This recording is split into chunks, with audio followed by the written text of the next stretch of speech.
I mean, my philosophy is we look at what makes our growers successful, okay?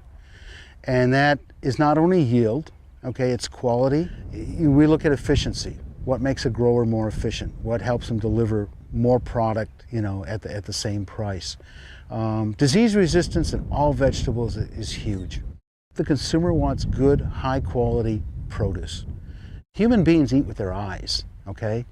And so everything we do to bring more quality, you know, to the grocery store is paramount, and everything we do. So disease resistance, you know, blemishes on the pods, moldy pods, all that sort of stuff just costs people big bucks. I'm probably like a lot of breeders, you know, about my age, and we kind of came out of the 1970s and got interested in some, you know, the back to the land thing, and I got interested in agriculture. Got interested in what you do to improve agriculture.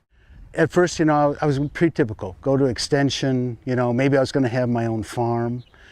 And I worked in a program, in a bean program, and said, my God, plant breeding is the basis of so much improvement. It's not the only thing.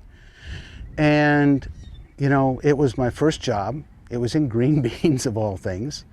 And it just stuck. You know, it's a constant challenge. It's never the same.